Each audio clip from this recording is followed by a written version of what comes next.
Stephen's mothers and his brothers and one of his cousins waited at the corner of the quiet Foster place while he and his father went up the steps and along the colonnade where the Highland sentry was parading.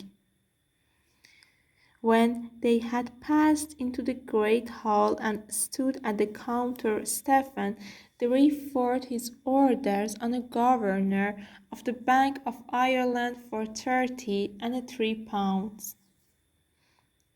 And these sums, the moneys of his exhibition and the essay prize, were paid over to him rapidly by the teller in notes and in coin respectively. He bestowed them in his pockets with feigned composure, and suffered the friendly teller, to whom his father chatted, to take his hand across the broad counter and wish him a brilliant career in after life. He was impatient of their voices and could not keep his feet at rest. But the teller still deferred the serving of the others to say he was living in changed times, as there was nothing like giving a boy the best education that money could buy. Mr. Dedalus lingered in the hall, gazing about him and up to the roof and telling Stephen, who urged him to come out, that they were standing in the House of the Commons of the old Irish Parliament. God help us, he said peevishly, to think of the man of those times. Stephen Hely Hutchinson and Flood and Henry Gratman and Charles Kendall Bush. And the noblemen we have now, leaders of the Irish people at home and abroad. Why, by God, they wouldn't be seen dead in the 10-acre field with them. No, Stephen, old chap, I'm sorry to say that they are only as I rode out fine May morning in a merry month of the sweet July. A keen October wind was blowing round the bank that the three figures standing at the edge of the muddy path had pinched cheeks and watery eyes. Stephen looked at his thinly clad mother and remembered that a few days before he had seen a mantel prize at the 20 guineas in the windows of the Barnardos. Well, that's done, said Mr. Dedalus. We had better go to dinner. For a swift season of merrymaking, the money of his prize ran through Stephen's fingers. Great parcels of groceries and delicious and dried fruits arrived from the city. Every day he drew up a bill of the fare for the family, and every night led a party of 3 or 4 to the theatre to see Ingeborg and the Lady of Lyons. In his coat pockets he carried scores of the Vienna chocolate for his guests, while his trousers pocket bulged with the masses of the silver and the copper coins. He bought presents for everyone, overhauled his room, wrote out resolutions, marshalled his books up and down their shelves, poured open all kinds of the prize lists, drew up from a commonwealth for the household by which every member of it held some office, opened a loan bank for his family, and pressed loans on willing browsers so that he might have the pleasure of making out receipts and reckoning the interest on the sum lent. When he could do not more, he drove up and down the city in trams.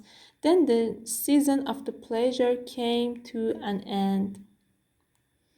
The pot of the pink enamel paint gave out, and the wainscot of his bedroom remained with its unfinished and ill-plastered coat. His household returned to its usual way of life. His mother had no further occasion to upbraid him for squandering his money. He too returned to his old life at school, and all his novels enterprises fell to pieces. The Commonwealth felt the Lombard closed its coffers and its books on sensible rolls. The road of life which he had done about himself fell into desuetude.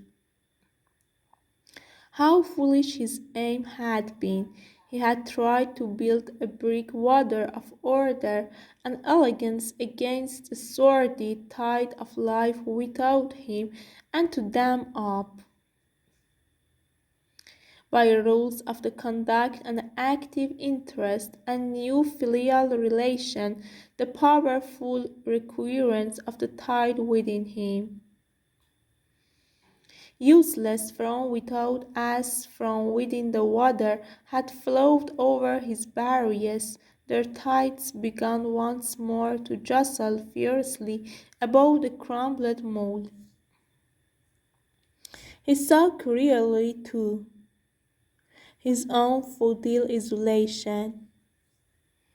He had not gone one step nearer the lives he had sought to approach, nor bridge the restless shame and rancour that had divided him from mother and a brother and a sister.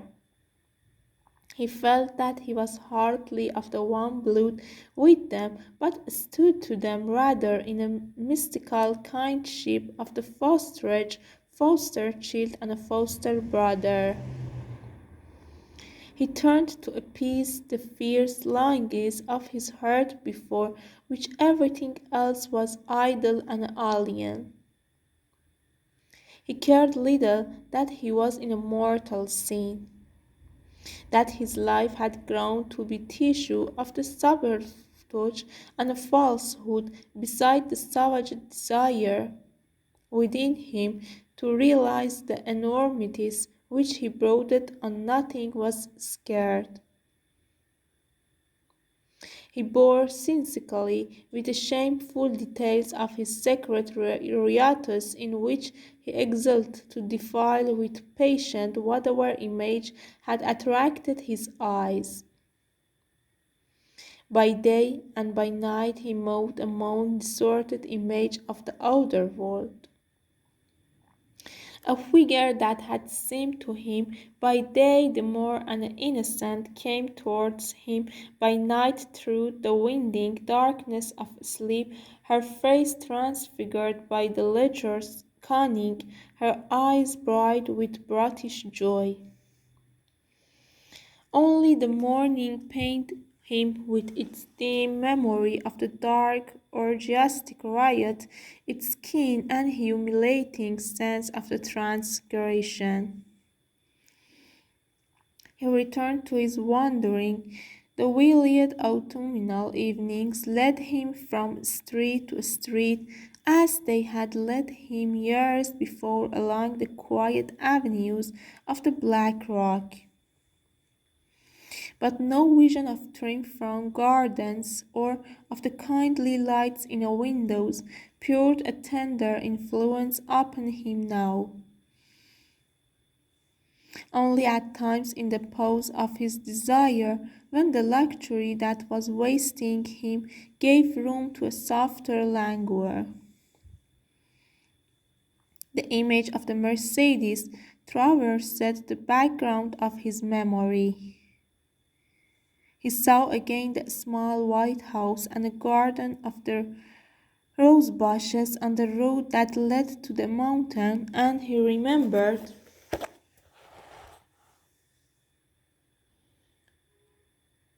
the sadly proud gesture of refusal which he was to make there standing with her in a moonlight garden after years of the estrangement and adventure. At those moments, the soft speech of the Claude Melonte rose to his lips and eased his unrest. A tender premonition touched him of the tryst he had then looked forward to, and, in spite of the horrible reality which lay between his hope of then and now, of the holy encounter he had then imagined, imagined, at which weakness and timidity and inexperience were to fall from him. Such moment passed, and the wasting fires of the loss sprang up again. The words passed from his lips, and cries and unspoken brutal words rushed forth from his brain to force a passage. His blood was in a revolt. He wandered up and down the dark, slimy street, peering into the gloom of the lanes and doorways. Listening eagerly for any sounds, he moaned to himself like some baffled, prowling beast. He wanted to sin with another of his kind, to force another being to sin with him, and to exult with her in sin. He felt some dark presence moving irresistibly upon him from the darkness, a presence subtle and murmurous as a flute filling him wholly with itself. It's a murmur beside his ears, like the murmur of some multitude in sleep. Its subtle streams penetrated his being, his hand clenched convulsively, and his teeth set together as he suffered the agony of its penetration. He stretched out his arms in the street to hold fast the face swooning from that eluded him and incited him, and the cry that he had strangled for so long in his throat issued from his lips. It broke from him like a wail of the despair from the hell of the sufferers, and died in a wail of the furious entreaty, a cry for inquisitorial abandonment, a cry which was but the echo of an absence, a scrawl which he had read onto the oozing wall of the urinal. He had wandered into the maze of the narrow and dirty street from the full laneways. He heard bursts of the hoarse riot in a wrangling and the drawling of the drunken singers. He walked onward, undismayed, wondering whether he had strayed into the quarter of the gypsies. Women and girls dressed in a long, white gowns traversed the street from the house to house. They were leisurely and perfumed. A trembling seized him, and his eyes grew dim. The yellow gas flames arose before him, troubled vision against the vapour sky, burning as if before an altar. Before the doors and in the lighted halls groups were gathered arrayed as for some rite. He was in another world. He had awakened from the slumber of centuries. He stood still in the middle of the roadway, his heart clamoring against his bosom in a tumult. A young woman dressed in a long pink gown laid her hand on his arm to detain him and gazed into his face. She said, "Good night, Willie, dear." Her room was warm and lightsome. A huge doll sat with her legs apart in a capacious easy chair beside the bed. He tried to bit his tongue, speak that he might seem at ease. Watch her as she undid her gown, noting the proud conscious movement of her perfumed head. As he stood silent in the middle of the room, she came over to him and embraced him gaily and gravely. Her round arms held him firmly to her, and he, seeing her face lifted to him in a serious calm and feeling the warm calm rise and fall of her breast, and all but burst into the hysterical weeping. Tears of joy and relief shone in his delighted eyes, and his lips parted though they would not speak. She passed her tinkling hat through his hair, calling him a little rascal. "Give me a kiss," she said. His lips would not bend to kiss her. He wanted to be held firmly in her arms, to be caressed slowly, slowly, slowly in her arms. He felt that he had suddenly become strong and fearless and sure of himself, but his lips would not bend to kiss her. With a sudden movement, she bowed his head and joined her lips to his, and he read the meaning of her movement in her frank, uplifted eyes. It was too much for him. He closed his eyes, surrendering himself to her body and mind, conscious of the nothing in the world but the dark pressure of her softly parting lips. They pressed upon his brain as upon his lips, as though they were the vague speech, and between them he felt an unknown and untimed pressure, darker than a swoon of sin, softer than a sound of the odor. This video is taken for Navi Daria's page.